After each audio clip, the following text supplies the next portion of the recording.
Wewe hujui watu. Uliza Gideon Moi kuambia vile baba yake alikuwa anaona hapa. Hapa kwetu Mathira alikuwa anapata 800 votes peke yake out of 60,000.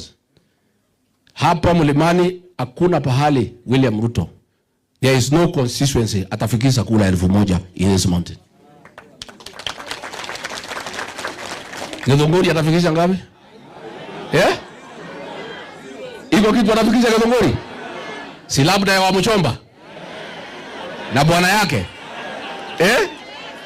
Si atapata ya Wamuchomba? Sasa so mimi nikwambie number 2, why we have a problem with William Ruto.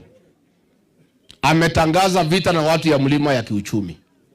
Aliambia mimi, tulikuwa kwake shambani Kirigoris, tulikuwa na Kimani Ichung'wa na Ndindi Nyoro na mimi kiwa naibu wake, tulikuwa tunaelewana hapo mbeleni.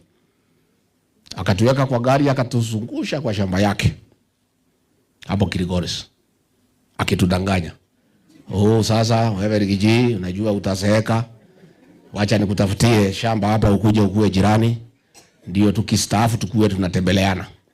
Hata hivi vijana wewe tulitae na wewe tuachie hao vijana. So wewe Ichung'wa takutafutia eka 100, wewe Dende 100, wewe Rigiji 300, mweke manyumba hapa tukue majirani tukiritaya. Uongo tu, nini namwangalia tu. Mimi nilikuwa nimemsoma haraka. Nikaona Ichung'wa anafurahi, Dende anafurahi. Na hapo ndiye alianza kudanganya hao vijana wawili. That is where he started cheating them.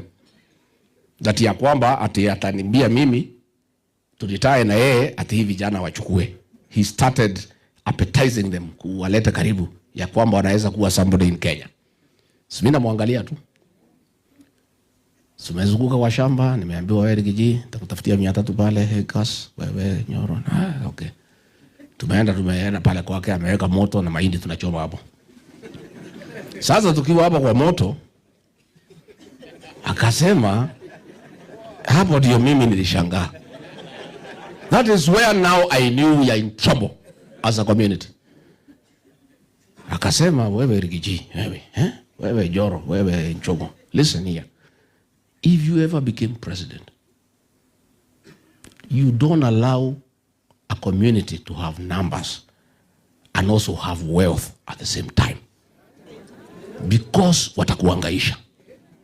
So if you are president na community ni kubwa, ni jukumu lako uhakikishe hawana mali. Wewe Rigiji unasikia?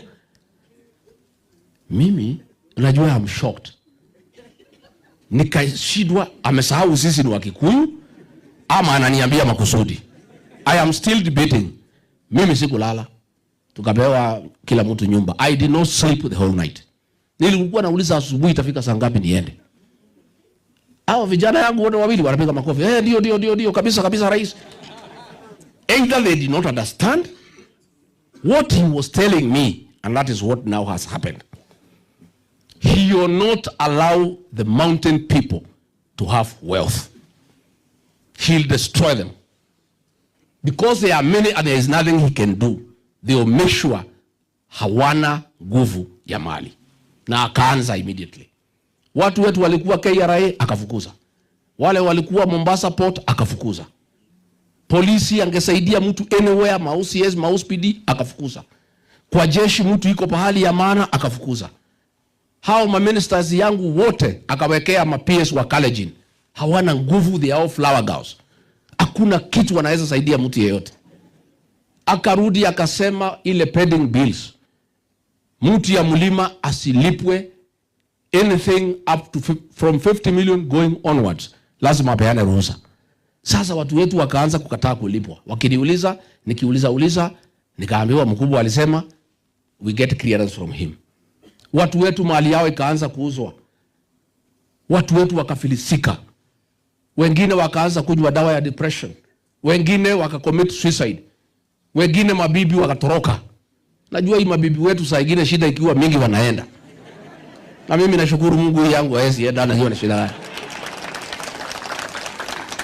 Ile shida nimepata mimi, hii ya kupigwa mpaka ya mwili. Kama wengine nilikuwa nimeoa nyinyi mngekuwa mmeniacha. Lakini huyu yangu Reverend anakaa na mimi. Hata nikipigwa na ya mwili anakuja ananishosha na maji moto. At least I'm lucky. Many wives ran away. Jamii yetu imehangaishwa. Nobody has money. Amerudi hapo, ameenda amebomoa manyumba ya Wakikuyu Kariobangi South. Ameenda Ruai, amehangaisha hao. Gikomba ametumana, moto imeakishwa. Ameenda Nyamakema, ameharibu biashara ya importation. Ndio amalize jamii yetu. Ile aliniambia, sitakubali jamii wakuwe wengi na wakuwe na mali. Sasa hii kijana Ichung'wa is a fool. Ndio nampigia makofi. KRA ameweka Mkikuyu hapa anaitwa Nderitu Mureithi. Amemwambia finya hii watu ya mlima. Watu wetu wamehangaishwa na KRA, they cannot breathe. Economically, Ruto has destroyed the mountain. Our people have nothing. Hakuna biashara inaendelea. Ndio mimi sasa nikaamua hii mtu tukaanza kukosana kutoka hapo. Because nilimsoma na mimi nashukuru Mungu. I want to thank God ya kwamba Ruto alitoa rangi yake mapema. Alitoa makucha mapema. Kama angevumilia atudanganye vile alitudanganya na Biblia. Avumilie hii miaka 5 tufikirie ni mtu mzuri. Tumrudishe na hataki kura. Ingekuwaje? I want to thank God today for the mountain people. God, we thank you that this man showed us his true colors in good time when we have an opportunity to rectify. Hii mgomo ilikuwa ya Gen Z 25th. Na mimi nataka nishukuru watu wetu for listening to me. I am so happy. I am a very proud leader that I lead a good people who are obedient and who listen to their leader. Watu walinitafuta, watu ya polisi, watu wa nyumba yetu, wakaniambia ile vita imepangwa na Ruto na Murkomen ni ya kuua watoto hapa Mlimani na Nairobi, ni ya kuvamia mali yetu yote na kuvunja supermarket, maduka, petrol station, mpaka Githunguri Dairy ilikuwa ivamiwe. They wanted to bring down our means of production as a people. Ndio Wakikuyu, wa Meru, wa Embu washtuke, wanitafute, waniambie Rigiji mtoto wetu, a good soldier lives to fight another day. This man is too ferocious for us. He will destroy our community. Please hold your horses. Wacha tu hii mtu arudi miaka 5 kuliko atumalize, tutakuwa na nafasi ya kurekebisha mbele. That was the plan. Na ndio naona hii waziri akinitukana because I foiled the plan. Niliharibu ile mpango walikuwa wamepanga. Ndio huyu ananitukana kusema hadi ataniweka kwa cell. Sasa hii cell si ni ya wanaume na wanawake? Sasa mimi nauliza, mimi nimelala kwa cell mara ngapi? Unajua hii watoto ya Ruto bado lala kwa cell hata siku moja. Wanafikiria tukutisha kiongozi kama mimi na cell ni kitu ya maana. Sasa mimi nauliza, cell ya Kenya siku hizi si ni kama hoteli? Si ni ya mawe? Si iko stima? Si iko choo? Si iko ulinzi? Pahali mimi nilizaliwa hapa, pahali naitwa Herega, nyumba ya nyasi. Tulikuwa tunalala hapo na kondoo. Hakuna choo, hakuna maji, hakuna stima, chakula ya kukula hakuna. Sasa mtu alitoka kwa hiyo nyumba, ukimweka kwa cell ni hoteli, si hoteli? So what is the problem? What is the problem? Hiyo ni mambo kidogo sana. Na wewe kijana ya Ruto ujue, mimi niliwekwa cell siku 4 nikitetea Ruto, yule amekupatia kazi. Na mimi sikumwacha, nilikaa ngumu. You should know who I am. Mimi ni mtoto ya Mau. Nilifungwa 4 days hapo Gigiri police station kwa sababu ya kutetea William Ruto. Na sikumwacha, so you should know. Hata ukinifunga, hata ukiniweka cell, hata ukinifanya nini, msimamo wangu hawezi badilika. Waza ujue wakati hiyo nilikuwa natetea Ruto na si mtoto wetu. Sasa hivi natetea watoto yangu. Ndio niko mkali zaidi. Yeah. If nilikuwa nawekwa cell nikitetea Ruto mtu ya huko mbali, sasa hivi natetea my own people, my blood, my people. You think you can move me because of that? Hata ukiweka mimi cell, hii watu milioni 8 utafanya nini na hawa? Si ndio hata watapiga kura na fujo?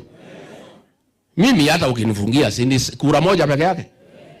So wewe wacha. Na unajua ni hasira ya vile walikuwa wamepanga nikasabaratisha. Na mimi nataka nishukuru wa Kenya.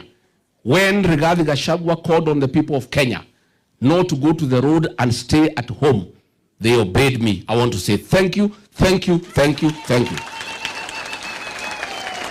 Lazima kwa hii vita ya hii Ruto tujipange vizuri. Sisi hatuwezi pigana na yeye kwa barabara. Sisi tutapigana na yeye kwa kura. Si ndio? Si tuko na kura. Vita yetu na William Ruto, we will sort it out on the ballot. Sasa amepanga violence hapa. And I want to tell William Ruto to take time when you have some bit of time. Kienda pale Kirigoris. You read the history of this community wakati ya mzungu. This is a community that does not buy fear. This is a community that cannot be intimidated. Usome historia ya mzungu. Pili aliangaisha hii watu ya hii jamii. Na alikuwa na nguvu mingi kuliko wewe. Mzungu mweupe, kwanza wewe ni mweusi kama sisi. Mzungu alienda hakuenda. You cannot intimidate this community through violence. Amechukua hii kijana ya kwenu hii anaitwa Moses Kuria. Moses Kuria alikuwa advisor ya William Ruto kwa mambo ati ya uchumi. Alipoamua kutuangaisha, akamwambia ati resign, lakini haku resign. Akabadilishwa kazi, lakini analipwa cash, alipwa kwa payroll. Amefunguliwa ofisi hapo Karen karibu na kwa Soprano hapo.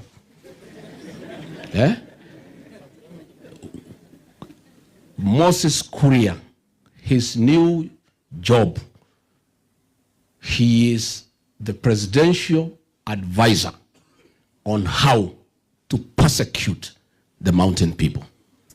Hiyo mchoro yote ya hiyo fujo yote Kuria ndiye alichora akapatia Kasongo. Akamwambia hii watu hawapendi mali yao kuharibiwa. Na ndio walikuwa na shida na Raila for a long time. Hawapendi mambo yao kuvunjwa. Hawataki violence. Tukiwalima kabisa, tuharibu mali yao na tuwapige kabisa, most likely watainua mkono. That is Moses Kuria advising William Ruto.